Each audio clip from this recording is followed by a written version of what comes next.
ಸಾತ್ವಿಕ ಧರ್ಮಾತ್ಮರೇ, ಇಂದು ವೇದ ಮಂತ್ರಗಳ ಶಕ್ತಿಯನ್ನು ಕುರಿತು ಒಂದಷ್ಟು ಚಿಂತನೆಯನ್ನು ಮಾಡೋಣ. ರಾಮಾಯಣ ಕಾಲದಲ್ಲಿ ರಾವಣ ಮತ್ತು ಮಂಡೋದರಿಯ ಪುತ್ರ ಮೇಘನಾದ. ಇವನಿಗೆ ಮತ್ತೊಂದು ಹೆಸರು ಇಂದ್ರಜಿತು. ಅವನು ಜನಿಸಿದ ಸಮಯದಲ್ಲಿ ಮೇಘಗಳು ಗರ್ಜಿಸಿದ ಕಾರಣಕ್ಕಾಗಿ ಮೇಘನಾದ ಅಂತ ಹೆಸರು ಬರುತ್ತೆ. ಇಂದ್ರದೇವನ ಜೊತೆ ಯುದ್ಧವನ್ನು ಮಾಡಿ ಇಂದ್ರನ ಬಂಧಿಸಿದ ಕಾರಣಕ್ಕಾಗಿ ಇಂದ್ರಜಿತು ಅಂತ ಹೆಸರು ನಾಮಕರಣ ಮಾಡಲಾಗತ್ತೆ. ತುಂಬ ಶಕ್ತಿವಂತ, ತುಂಬ ಅನೇಕ ವಿದ್ಯೆಯನ್ನು ಕಲಿತಂಥವನಾಗಿದ್ದ. ತಮ್ಮ ಕುಲಗುರುಗಳಾಗಿರ್ತಕ್ಕಂಥ ಶುಕ್ರಾಚಾರ್ಯರ ಅನುಗ್ರಹದಿಂದ ಅನೇಕ ಮಂತ್ರ ತಂತ್ರ ವಿದ್ಯೆಗಳನ್ನು ಬಲ್ಲವನಾಗಿದ್ದ. ಮಾಯಾವಿ ಯುದ್ಧಗಳನ್ನು ಕೂಡ ಮಾಡುವಂಥ ಶಕ್ತಿಯನ್ನು ಹೊಂದಿದ್ದ. ಅವನಲ್ಲಿ ಅತ್ಯಂತ ಪ್ರಬಲವಾಗಿರ್ತಕ್ಕಂಥ ಶಸ್ತ್ರಗಳು ಬ್ರಹ್ಮಾಸ್ತ್ರ, ವೈಷ್ಣವಾಸ್ತ್ರ, ಪಾಶುಪತಾಸ್ತ್ರವು ಕೂಡ ಅವನ ಜೊತೆಗಿತ್ತು ಅಂತಕ್ಕಂಥದ್ದು. ಯಾವ ಯುದ್ಧದಲ್ಲಿ, ರಾಮಾಯಣ ಮಹಾಯುದ್ಧದಲ್ಲಿ ಶ್ರೀರಾಮಚಂದ್ರ ಮತ್ತು ಲಕ್ಷ್ಮಣರನ್ನು ಮೂರ್ಛೆಗೊಳಿಸ್ತಾನೆ. ಯಾವ ಪ್ರಬಲವಾಗಿರ್ತಕ್ಕಂಥ ನಾಗಪಾಶ ಅಸ್ತ್ರವನ್ನು ಪ್ರಯೋಗ ಮಾಡಿ ಅವರನ್ನು ಮೂರ್ಛಿತರನ್ನಾಗೊಳಿಸಿರ್ತಾನೆ.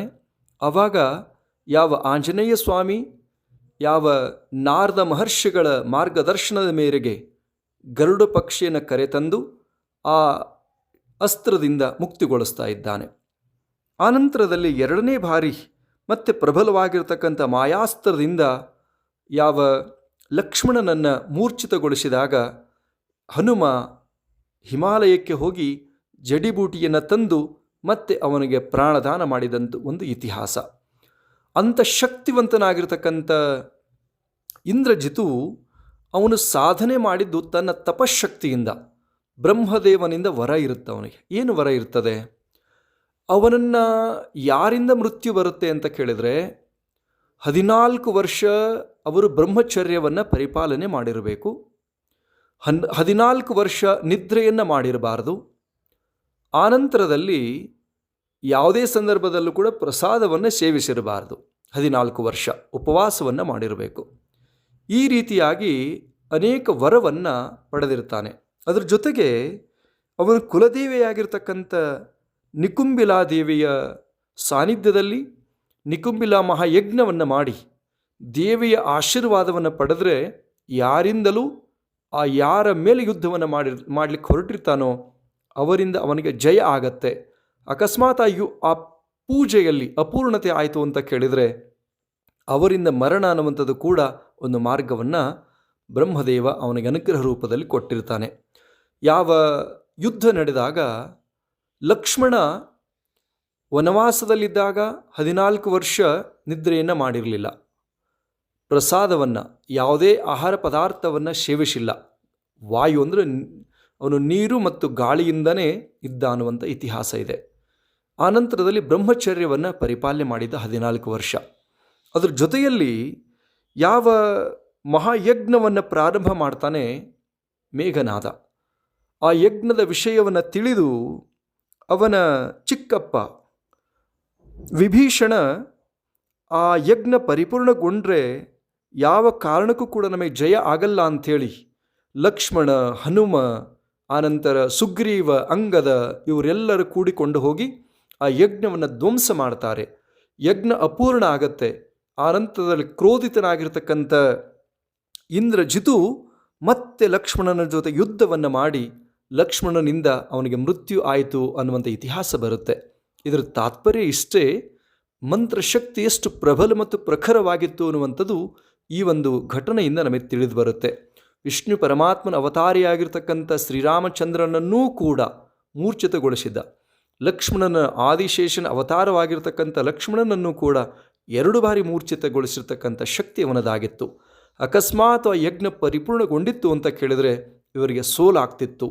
ಇವರನ್ನು ಕೂಡ ಸೋಲಿಸ್ತಿದ್ದ ಅನ್ನುವಂಥ ಇತಿಹಾಸ. ಇದು ಕಾರಣ ಏನು ಅಂತ ಕೇಳಿದರೆ ಮಂತ್ರಶಕ್ತಿ ಎಷ್ಟು ಪ್ರಬಲವಾಗಿರುತ್ತೆ, ಪ್ರಖರವಾಗಿರುತ್ತೆ ಎನ್ನುವಂಥದ್ದು.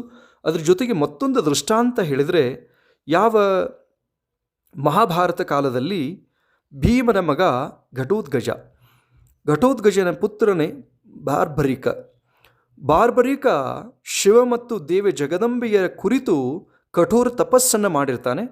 ಒಂದು ವರವನ್ನು ಪಡಿತಾನೆ. ಆ ದೇವಿಯಿಂದ ಪ್ರಬಲವಾಗಿರ್ತಕ್ಕಂಥ ಅಸ್ತ್ರಗಳು 3 ಅಸ್ತ್ರಗಳಿರುತ್ತೆ.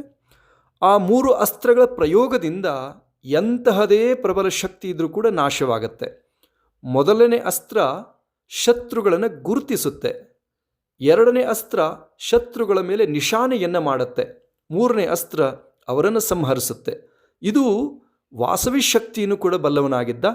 ಆ ಶಕ್ತಿ ಪಡೆದಂಥದ್ದು ಆ ಮಂತ್ರ ಶಕ್ತಿಯಿಂದಲೇ ಹೊರತು ಮತ್ಯಾವ ಸಾಧನೆ ಅಲ್ಲ ಅಂಥೇಳಿ, ಮಂತ್ರದಲ್ಲಿ ಅಂಥ ಪ್ರಬಲವಾಗಿರ್ತಕ್ಕಂಥ ಶಕ್ತಿ ಇತ್ತು ಅನ್ನೋದನ್ನು ನಾವು ಅರ್ಥೈಸಿಕೊಳ್ಳಬೇಕಾಗಿದೆ. ಆ ವಿಷಯ ತಿಳಿದು ಶ್ರೀಕೃಷ್ಣ ಪರಮಾತ್ಮ ಅವನ ಶಿರವನ್ನು ದಾನವಾಗಿ ಪಡಿತಾನೆ. ಯಾಕೆ ಅಂತ ಕೇಳಿದರೆ, ಅವನೊಂದು ಸಂಕಲ್ಪ ತಾಯಿಗೆ ವಚನ ಕೊಟ್ಟಿರ್ತಾನೆ ಬಾರ್ಬರಿಕ. ಯಾರು ಸೋಲುವಂಥ ಸ್ಥಿತಿ ಬರುತ್ತೋ ಅವರ ಪರವಾಗಿ ನಾನು ನಿಂತು ಯುದ್ಧವನ್ನು ಮಾಡ್ತೇನೆ ಅಂತೇಳಿ. ಅಕಸ್ಮಾತ್ ಇವನು ಮಹಾಭಾರತ ಯುದ್ಧದಲ್ಲಿ ಭಾಗವಹಿಸಿದರೆ ಕೌರವರ ಪರವಾಗಿ ನಿಂತ ಅಂತ ಕೇಳಿದರೆ ನಮಗೆ ಜಯ ಆಗಲ್ಲ, ಧರ್ಮ ಸೋಲುತ್ತೆ, ಧರ್ಮ ನಾಶ ಆಗತ್ತೆ ಅನ್ನೋ ಕಾರಣಕ್ಕಾಗಿ ಅವನ ಶಿರವನ್ನು ಹೊರವಾಗಿ ಪಡಿತಾ ಇದ್ದಾನೆ. ಅದಕ್ಕೆ ಆನಂತರದಲ್ಲಿ ಅವನು ವಿಶಿಷ್ಟವಾಗಿರ್ತಕ್ಕಂಥ ಶಕ್ತಿನ ಗಳಿಸಿರ್ತಕ್ಕಂಥ ಬಾರ್ಬರಿಕ ಆ ಕೃಷ್ಣ ಪರಮಾತ್ಮನ ಆದೇಶದಂತೆ ಶಿರವನ್ನು ದಾನ ಕೊಟ್ಟ ಪರಿಣಾಮವಾಗಿ ಅವನಿಗೆ ಕಾಟೋಶಾಮ್ ಅಂತ ಹೇಳಿ ಬೇರೆ ಬೇರೆ ಭಾಗಗಳಲ್ಲಿ ಪೂಜೆ ನಡೆಯುತ್ತೆ ಇವತ್ತಿಗೂ ಕೂಡ. ಅದು ಮಂತ್ರಶಕ್ತಿಯಿಂದ ಅಂತಕ್ಕಂಥದ್ದು. ಅದೇ ರೀತಿಯಾಗಿ ಅರ್ಜುನನ ಮಗ ಅಭಿಮನ್ಯುವಿನ ಮಗ ಪರೀಕ್ಷಿತನ ಮಗನೇ ಜನಮೇಜಯ ರಾಜ. ಯಾವ ಪರೀಕ್ಷಿತ ಮಹಾರಾಜನಿಗೆ ಶಮೀಕ ಋಷಿ ಅವರ ಪುತ್ರ ಶೃಂಗಿ ಮಹರ್ಷಿಯ ಶಾಪದಿಂದ ನಾಗರಾಜ ತಕ್ಷಕನಿಂದ ಮೃತ್ಯು ಆಗತ್ತೆ. ಆ ಘಟನೆ ಮಂತ್ರಿಯಿಂದ ಜನಮೇಜಯ ರಾಜನಿಗೆ ತಿಳಿಯುತ್ತೆ. ಮೋಸದಿಂದ ನನ್ನ ತಂದೆಯನ್ನು ಕೊಂದ ನಾಗ ಸಂತತಿಯನ್ನೇ ನಾಶ ಮಾಡಬೇಕು ಅನ್ನೋ ಕಾರಣಕ್ಕಾಗಿ ಯಾವ ಸರ್ಪ ಯಜ್ಞವನ್ನು ದೊಡ್ಡ ಪ್ರಮಾಣದಲ್ಲಿ ಆಯೋಜನೆ ಮಾಡ್ತಾನೆ. ಆ ಸಮಯದಲ್ಲಿ ಕಶ್ಯಪ ಬ್ರಾಹ್ಮಣನ ಪ್ರಮುಖ ಸ್ಥಾನದಲ್ಲಿ ಬ್ರಹ್ಮಸ್ಥಾನದಲ್ಲಿ ಇರುವಂಥ ಆ ಮಹಾಯಜ್ಞ ಪ್ರಾರಂಭಗೊಳ್ಳುತ್ತೆ. ನವನಾಗಗಳು ಅನಂತಂ ವಾಸುಕಿಂ ಶೇಷಂ ಪದ್ಮನಾಭಂಚ ಕಂಬಲಂ ಶಂಖಪಾಲಂ ಧೃತರಾಷ್ಟ್ರಂ ತಕ್ಷಕಂ ಕಾಲಿಯಂ ತಥಾ ಅಂತ ಹೇಳಿ ಒಂದೊಂದು ಸರ್ಪಗಳ ಸಂತತಿ ಹೆಸರನ್ನು ಹೇಳಿ ಅನಂತಾಯ ಸ್ವಾಹ ಅಂದ ತಕ್ಷಣ ಅನಂತ ಆ ಎಲ್ಲ ಸಂತಾನ ಪರಿವಾರ ಸಮೇತ ಸ್ವಾಹಕಾರವನ್ನು ಕೊಟ್ಟಾಗ ಇಡೀ ಪರಿವಾರವೇ ಬಂದು ಆ ಯಜ್ಞಕುಂಡದಲ್ಲಿ ಬೀಳ್ತಾ ಇತ್ತು. ಕ್ಷಣಾರ್ಧದಲ್ಲಿ ಆ ಎಲ್ಲ ಸರ್ಪ ಸಂತತಿ ನಾಶ ಆಗ್ತಾ ಇತ್ತು. ಈ ರೀತಿ ನಡೆದಾಗ ಯಾವ ನಾಗರಾಜ ತಕ್ಷಕ ಭಯಭೀತನಾಗಿ ಇಂದ್ರದೇವನ ಮೊರೆ ಹೋಗ್ತಾ ಇದ್ದಾನೆ. ಇಂದ್ರದೇವನ ಮೊರೆ ಹೋದಾಗ ಅಲ್ಲಿ ನಡೆಯುತ್ತೆ ಘಟನೆ. ಇಂದ್ರದೇವನ ಕೇಳ್ತಾನೆ, ನಂದು ಕೂಡ ಮೃತ್ಯು ಆಗತ್ತೆ, ನನ್ನ ರಕ್ಷಣೆ ಮಾಡು ಅಂತ ಅವನಲ್ಲಿ ಪ್ರಾರ್ಥನೆ ಮಾಡಿಕೊಂಡಾಗ, ಶರಣಾಗತನಾಗಿ ಹೋದಾಗ ಇಂದ್ರದೇವ ಹೇಳ್ತಾನೆ, ಯಾವುದೇ ತರಹದ ಮಂತ್ರಶಕ್ತಿ ಈ ಲೋಕದಲ್ಲಿ ನಡೆಯೋದಿಲ್ಲ. ಹಾಗಾಗಿ ನೀನು ಸ್ವರ್ಗ ಲೋಕದಲ್ಲಿ ನನ್ನ ಸಿಂಹಾಸನವನ್ನು ಸರಿಯಾಗಿ ಹಿಡ್ಕೊ ಅಂತ ಹೇಳಿದಾಗ ನಾಗರಾಜ ತಕ್ಷಕ ಇಂದ್ರದೇವನ ಸಿಂಹಾಸನವನ್ನು ಸುತ್ತ ಹಾಕಿ ಅಲ್ಲೇ ನಿವಾಸ ಮಾಡುವಂಥವನಾಗ್ತಾನೆ. ಕೆಲವಷ್ಟು ಸಮಯದಲ್ಲಿ ನಾಗರಾಜ ತಕ್ಷಕನ ಹೆಸರನ್ನು ಹೇಳಿ ನಾಗರಾಜ ತಕ್ಷಕಾಯ ಸ್ವಾಹ ಅನ್ನುವಂಥ ಹೆಸರನ್ನು ಹೇಳಿ ತಕ್ಷಕನ ಹೆಸರಿನಿಂದ ಸ್ವಾಹಾಕಾರವನ್ನು ಕೊಟ್ಟಾಗ ಒಂದಷ್ಟು ಸಮಯ ಬರದೇ ಇದ್ದಾಗ ಯಾವ ಕಶ್ಯಪ ಬ್ರಾಹ್ಮಣರು ತಮ್ಮ ದಿವ್ಯ ದೃಷ್ಟಿಯಿಂದ ನೋಡ್ತಾರೆ, ಇಂದ್ರನ ಸಿಂಹಾಸನವನ್ನು ಸುತ್ತು ಹಾಕಿಕೊಂಡಿರ್ತಾನೆ ತಕ್ಷಕ. ಆವಾಗ ಅವರು ಆ ಯಜ್ಞ ಮಂತ್ರವನ್ನು ಜೋರಾಗಿ ಅವರ ಯೋಗದಂಡವನ್ನು ಭೂಮಿಗೆ ಅಪ್ಪಳಿಸಿ ಹೇಳ್ತಾ ಇದ್ದಾರೆ, ಇಂದ್ರ ಸಹಿತ ತಕ್ಷಕಾಯ ಸ್ವಾಹ ಅಂತ ಹೇಳಿದಾಗ ಇಂದ್ರ ಸಮೇತವಾಗಿ ಇಂದ್ರನ ಸಿಂಹಾಸನ ಸಮೇತವಾಗಿ ಆ ತಕ್ಷಕ ಬರಲಿಕ್ಕೆ ಶುರುವಾಗ್ತಾನೆ. ಆವಾಗ ಭಯಭೀತನಾಗಿರ್ತಕ್ಕಂಥ ಇಂದ್ರದೇವ ತನ್ನ ಸಿಂಹಾಸನವನ್ನು ಜೋರಾಗಿ ಕೊಡವಿದಾಗ ತಕ್ಷಕ ಮಾತ್ರ ಬರಲಿಕ್ಕೆ ಶುರುವಾಗ್ತಾ ಇದ್ದಾನೆ. ಆವಾಗ ಯಾವ ಮಾನಸಾದೇವಿಯ ಪುತ್ರನಾಗಿರ್ತಕ್ಕಂಥ ಕಶ್ಯಪ ಬ್ರಾಹ್ಮಣ ಬಂದು ಆ ಯಾವ ಯಾಗವನ್ನು ಜನಮೇಜಯ ರಾಜನಿಗೆ ಜ್ಞಾನೋಪದೇಶವನ್ನು ಮಾಡಿ ಆ ಯಾಗವನ್ನು ನಿಲ್ಲಿಸಿದ ಅನ್ನುವಂಥ ಇತಿಹಾಸ ಬರುತ್ತೆ. ಹಾಗಾಗಿ ಭಕ್ತ ಬಾಂಧವರೇ, ಮಂತ್ರಶಕ್ತಿ ಬಹಳ ದೊಡ್ಡದಿರುತ್ತೆ, ಅದು ಅಪರಂಪಾರ. ಹಿಂದೆ ಇತ್ತು, ಇವತ್ತು ಇದೆ, ಮುಂದೆ ಇರುತ್ತೆ.